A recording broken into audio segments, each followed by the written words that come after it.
Hey guys, welcome back to Big Hit Central. Today we'll talk about 5 revolutionary players who changed the NFL we know today. Let's head into it. Number 5, Jerry Rice. Some wide receivers can catch it deep, some can catch it short, some can catch intermediate routes, some guys are possession receivers, but Jerry Rice can do it all.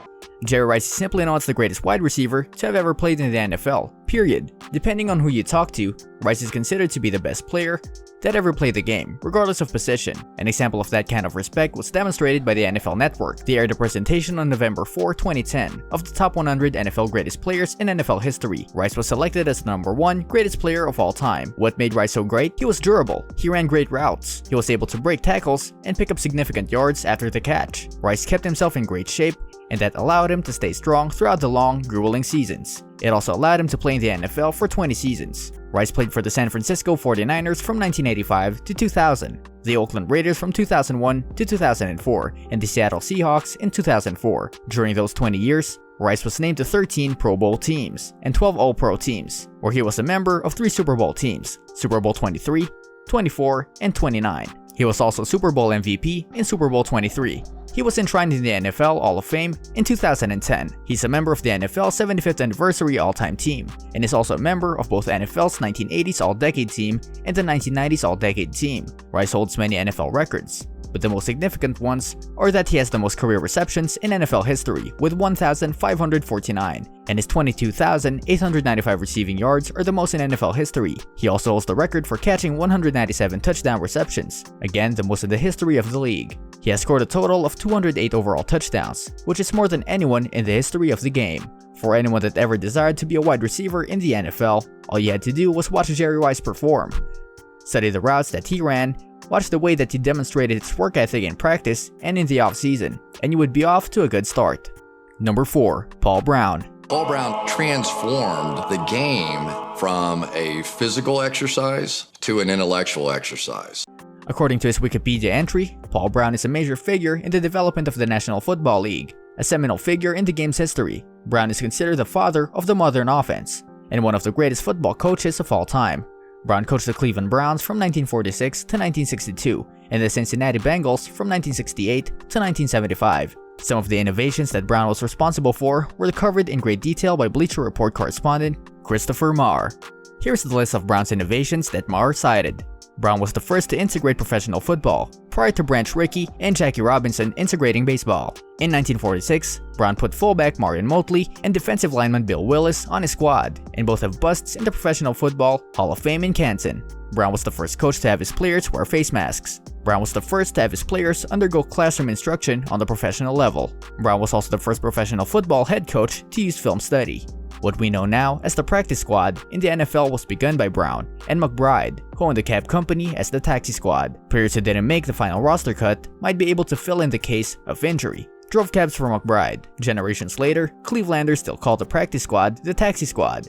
And finally, the commonplace radio helmet for quarterbacks was experimented with by Brown in the preseason of 1956. Brown is also credited with founding both the Cleveland Browns and Cincinnati Bengals franchises, with the former named after him and the latter naming their stadium in his honor. Number 3, Al Davis.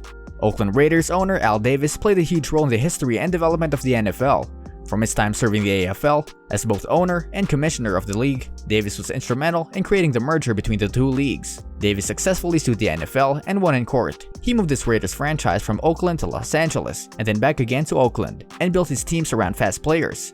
The anthem of "Just Win Baby" and commitment to excellence were synonymous with the Raiders teams from 1965 to 1985, as the Raiders only had one losing season during that 21-year stretch. One of the characteristics that Davis was known for was his desire to be a winner that propelled him to utilize speed in helping to create a vertical game, which is something that the Raiders teams were known for. The American Football League named Davis as their commissioner in 1966. Davis felt that the league could succeed on their own due to the revenue sharing plan that the league had in place. Davis went out and started signing NFL players to new deals. This helped to force the NFL and AFL to merge, even though Davis himself was against the deal. He thought the AFL was superior to the NFL. In protest, Davis resigned as commissioner rather than remain as a commissioner until the end of the AFL in 1970. Number 2, Vince Lombardi. The number 10 Mike Joe guy of all time, Vince Lombardi.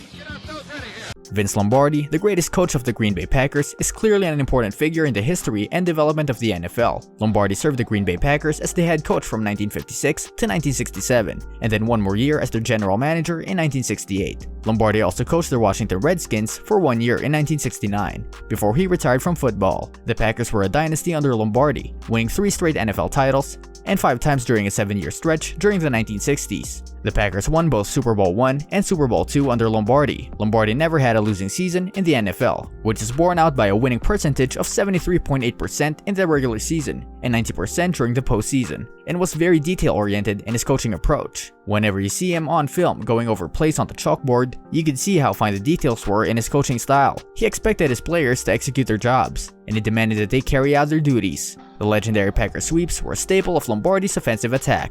Lombardi's coaching excellence is duly noted to the Super Bowl trophy being renamed as the Lombardi Trophy. Lombardi was enshrined at the NFL Hall of Fame class of 1971, which was 1 year after he passed away at the age of 57. He was named the AP Coach of the Year in 1959 and led his Packers to NFL titles in 1956, 1961, 1962, 1965, 1966, and 1967. Number 1. George Papa Bear Halas. In Chicago, they refer to George Papa Bear Halas as Mr. Everything. That is because Halas literally did everything you could conceivably do for the Bears organization. He was a player, a coach, and an owner of the team. He sold tickets, he played on offense as a wide receiver, and then played defensive end on defense. Did we mention that he played both ways? He also coached the team as well. He literally did it all, including selling tickets before the game started. Halas also had some recruiting skills when he convinced Red George to join the Bears team. That was a significant event because it allowed the Bears team to gain greater credibility and respect. Another key development for Halas was creating the T formation along with Clark Shaughnessy. Sticking with the T formation, the Bears routed the Washington Redskins in the 1940 NFL Championship game 73-0. That was when the NFL became a copycat league, as everybody tried to adopt the T formation. It was not very easy to copy, however, as it needed specific skills to complete the necessary spins, fakes, and turns that were required to run the offense effectively. In 40 years as a coach, Halas only had 6 losing seasons. Halas was 88 years old when he passed away on Halloween of 1983. This brings us to the end of our video. I hope you enjoyed it. Hit like if you did, and don't forget to subscribe to our channel so that you don't miss any of our videos in the future. Also, watch the 2 videos that are on your screen because I'm sure you'll love them. With that, I'll see you in the next video.